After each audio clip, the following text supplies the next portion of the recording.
হরে কৃষ্ণ। জয় গুরু গৌরাঙ্গ, জয় প্রভুপাদ। আজকের আলোচ্য বিষয় ভগবানের জন্য এবং সৎ ভাবকে বজায় রাখার জন্য গুরুকেও ত্যাগ করা যায়।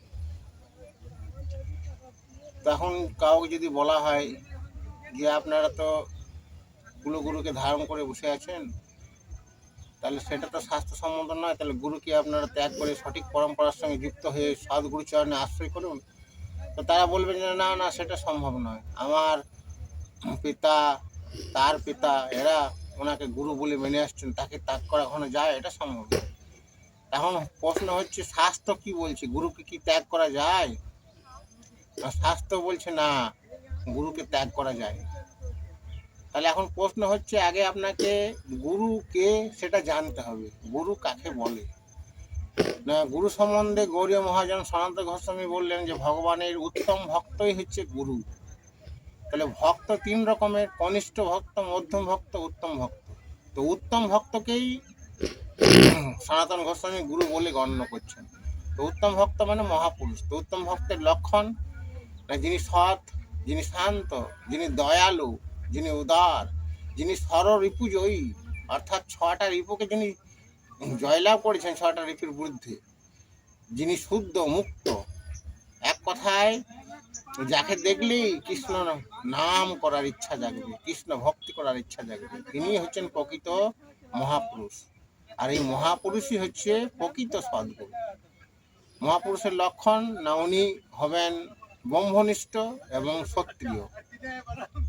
গুরুর দৈহিক পারমার্থিক উভয় দায়িত্ব সম্পূর্ণভাবে উনি করবেন, অক্ষরে অক্ষরে পালন করবেন। অর্থাৎ যিনি ভগবানকে লাভ করেছেন, ভগবানকে দর্শন করেছেন, তিনি হচ্ছেন এক কথায় প্রকৃত সদ্গুরু। এইরূপ সদ্গুরু চরণে আমাদের সমর্পণ করতে হবে। তাহলে প্রশ্ন হচ্ছে, আমরা গুরু সঠিকভাবে যদি নির্ধারণ না করি, পারমার্থিক গুরু বলতে যিনি আত্মার উন্নতি করেন, গুরুর কাজ হচ্ছে আত্মার উন্নতি করা। দেহর সঙ্গে আমাদের কোনো সম্পর্ক নেই। দেহের উন্নতি যদি কেউ করে বা দেহের কথা বলে, সে গুরু কিন্তু গুরু নয়। আর চারটে জিনিস মানার কথা যদি কেউ না বলে কোনো গুরু, চারটে জিনিস মেনে হরিনাম করার বিধান যদি না দেয় কোনো পরম্পরার গুরুদেব, সে যেই হোক না কেন, আর যিনি সে যেই হোক না কেন, সে কিন্তু প্রকৃত সদ্গুরু নয়।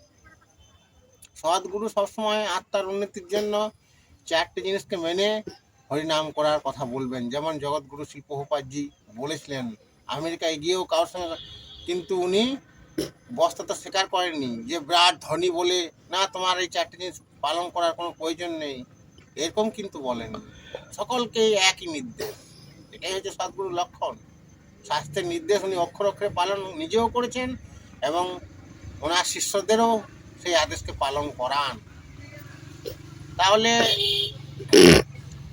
যদি কেউ এইভাবে সদ্গুরুর যে লক্ষণ বললাম, সেই সদ্গুরুর পরম্পরা ধরে যদি সমর্পণ না করে, তাহলে তার জীবনে চেতনা জাগরিত হবে না, তার আত্মার উন্নতি হবে না। তাহলে সে কি করে ধার্মিক হবে, কি করে তার ভগবান লাভ করবে? সেটা সম্ভবই নয়। তাহলে তার তো গুরু চেঞ্জ করার প্রয়োজন রয়েছে। যেমন উদাহরণ হিসেবে বলতে, গুরু পরিবর্তনের অনেক উদাহরণ রয়েছে। যেমন প্রহ্লাদ মহারাজ, মহাজন, একজন দ্বাদশ মহাজনের মধ্যে একজন, খুবই গুরুত্বপূর্ণ। সে প্রহ্লাদ মহারাজ ওনার গুরু ছন্দ এবং উমরকে পরিবর্তন করেছিলেন। শুক্রাচার্যের দুই সন্তান ওনার গুরুদেব ছিল। তো তারা যখন আসরিক শিক্ষা দান করছেন প্রহ্লাদ মহারাজ, তখন তাদেরকে ত্যাগ করেছিলেন। বলছেন আমার গুরু আছে, নারদ মুনি হচ্ছেন আমার গুরুদেব, আমাকে শিক্ষা দিয়েছেন মাত্র গর্ভে, তোমাদের আদেশ আমি পালন করতে পারবো না। যেমন উদাহরণ হিসেবে বলতে গেলে বলি মহারাজ, প্রহ্লাদ মহারাজের লাতি, সে শুক্রাচার্যের আদেশকে অমান্য করেছিলেন। যখন বামুনদেব রূপে ভগবান এসেছিলেন বিষ্ণু তার কাছে দান চাওয়ার জন্য, সে শপথ গ্রহণ করেছিলেন যে আমি আপনাকে দান দেবো। শুক্রাচার্য যখন এসে বললেন যে না, ইনি বামনদেব নয়, ইনি ভগবান বিষ্ণু, তোমাকে সব কিছু সম্পত্তি হরণ করার জন্য এসে, তো উনি তার গুরুদেবের আদেশকে পালন করলেন না। বললেন না, আমি ভগবানকে যদি কথা দিয়েছি যে দান করবো, তো আমি দান করবোই। তখন শুক্রাচার্য রেগে গেলেন, বললেন আমার গুরুর আদেশকে তুমি অমান্য করছো। তখন বলে হ্যাঁ, আপনার আদেশকে আমি মানতে পারবো না। না গুরুর আদেশ অমান্য করলে কি হয় তুমি জানো? যাই হোক, আপনাকে ত্যাগ করলাম আমি, তাহলে তো আপনি আমার গুরু থাকবেন না। এই বলে বলি মহারাজ তার গুরুদেব শুক্রাচার্যকে ত্যাগ করেছিলেন, আর তার গুরুকে ত্যাগ করার ফলেই উনি ভগবানকে লাভ করেছিলেন। বলি মহারাজ বামন দেবের কৃপা লাভ করেছিলেন। আমাদের গৌরীয় মহাজন ছিলেন ভক্তি সিদ্ধান্ত সরস্বতীর পিতা ভক্তি বিনোদ ঠাকুর। ওনার প্রথম গুরু ছিল বিপিন বিহারী গোস্বামী।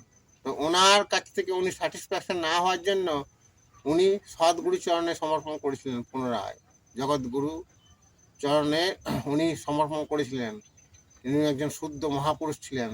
জগন্নাথ দাস বাবাজি চরণে সমর্পণ করে তার কাছ থেকেই পারমার্থিক শিক্ষা দীক্ষা সব কিছু নিয়েছিলেন এবং ভগবত প্রাপ্তিও ওনার হয়েছিল। তাহলে গুরু পরিবর্তন করার অনেক উদাহরণ রয়েছে। তাহলে ভগবানের প্রীতি সাধনের জন্য, ভগবানকে পাওয়ার জন্য গুরু অবশ্যই চেঞ্জ করা যেতে পারে।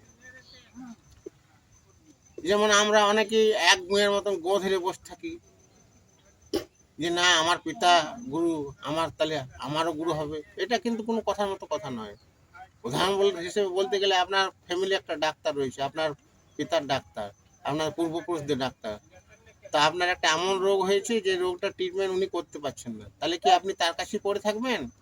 না, কখনোই নয়। আপনার রোগ ভালো করার জন্য তো আপনি অন্য জায়গায় যাবেন, ভালো জায়গায়। তাহলে সেটা কি অপরাধ হবে না পাপ হবে? সেরকমই আত্মার উন্নতির জন্য, ভগবানকে প্রাপ্তির জন্য সদ্গুরুর কাছে আমাদের যেতেই হবে। আমি যদি দুর্ভাগ্যবশত অসৎগুরু চরণে আশ্রয় করেই থাকি না কেন, আমার পূর্বপুরুষরা কেউ করেই থাকুক না কেন, আমাকে কিন্তু পরিবর্তন করতে হবে। সেটাই হচ্ছে প্রকৃত ভক্তের বা প্রকৃত সেবকের লক্ষণ।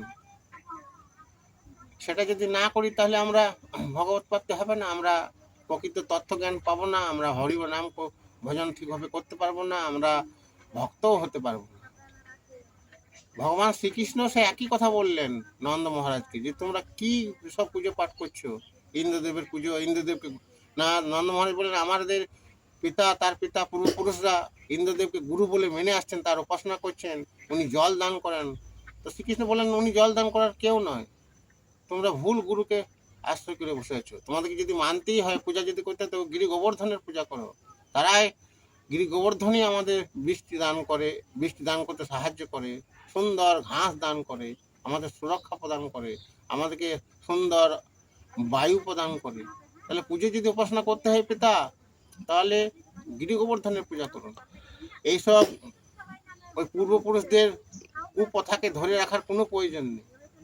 সঠিক পরম্পরা, সঠিক গুরু, সঠিক উপাস্যকে উপাসনা করাই হচ্ছে প্রকৃত একজন সুবিবেকের কাজ, বুদ্ধিমানের কাজ। তো নন্দ মহারাজকেও পর্যন্ত এরকম উল্টো পাল্টা এরকম গতানুগত পরম্পরা, গতানুগত গুরুকে ধরে থাকার কোনো প্রয়োজন নেই, শ্রীকৃষ্ণ বলেছিলেন তার পিতাকে। তাহলে সমস্ত আলোচনার মাধ্যমে আমরা এটুকু জানতে পারলাম যে প্রয়োজনে ভগবানের প্রীতি সাধনের জন্য, ভগবানের জন্য গুরুকে ত্যাগ করা যেতে পারে। যদি সে প্রকৃত সদ্গুরু না হয়, তাহলে তাকে ত্যাগ করে সদ্গুরু চরণে আশ্রয় করা শাস্ত্রের সিদ্ধান্ত রয়েছে। এই হচ্ছে আলোচনার মূল ভাবার্থ। হরে কৃষ্ণ, জয় রাধে।